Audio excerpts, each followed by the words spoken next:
name's Robin Heckstrom. Joshua Ray. I'm Ryan Raper. Michelle Robinson. Randy Sprout. My name's John Jasper.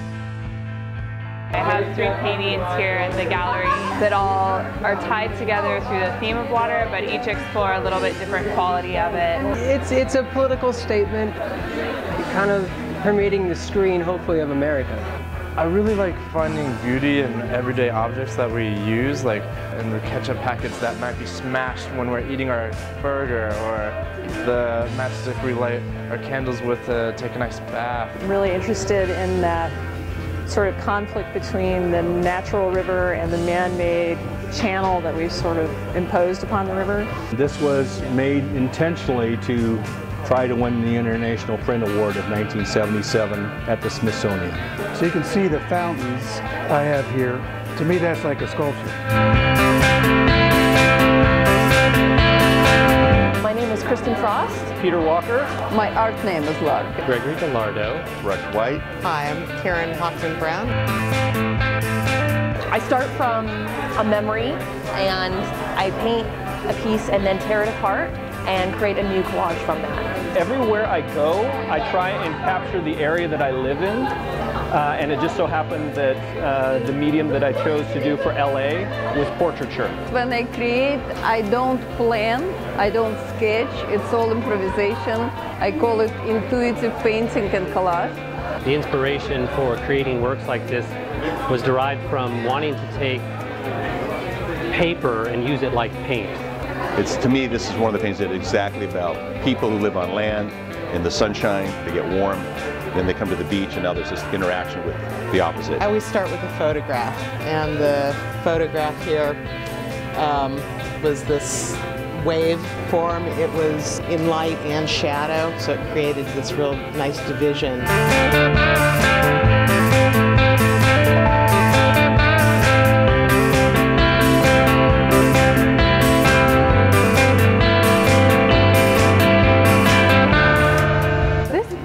I would consider a study because it's in one session and it's working wet into wet, and it's almost like doing a plein air painting indoors. So I'm working from my computer, but it's under like limited time and I'm working with a lot of distractions, so it's similar to doing a plein air painting outdoors. This is a Z-clay print. It's actually very quick, very easy to produce. It's just a lot of computer work before. I use a lot of computer programs to cover the images and kind of collaborate and get them printed. I don't even have really a word to describe what sort of art it is. Is it painting? Is it collage? Is it sort of assemblage? It's hard to really define, but I like pushing that boundaries and trying to see like what I can make and what's different about it. This one in particular is built out of almost, I think 14 or 15 different images that I shot. So actually the view downriver is different from the view upriver. It's really, there's no place that actually looks exactly like this. I combined 2 images, one image from the woman sitting in the chair here. She gets up and becomes the inner image of this figure.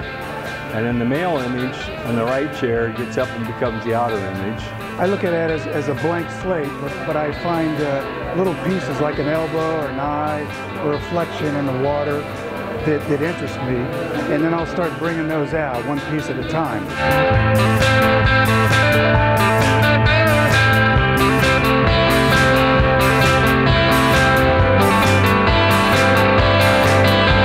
What attracts me to this particular medium is the versatility of it, is the fact that watercolor is a fast, transient, translucent medium that I can then manipulate in any way. For me, on the surface, it's usually quiet, but on the bottom, like real life, going movements and everything.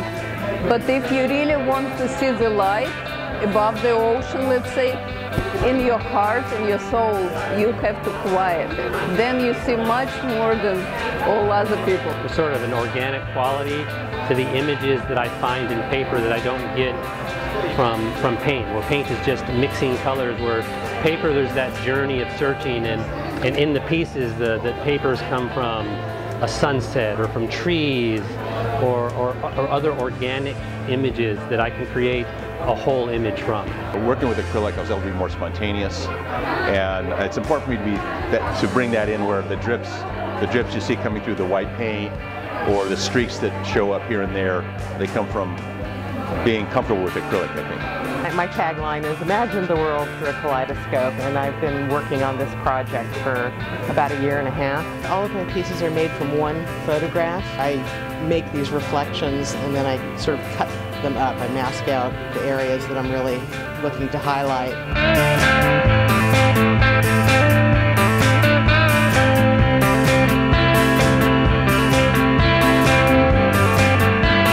Really nice to come in and see your work in a gallery because like this is what your painting wants.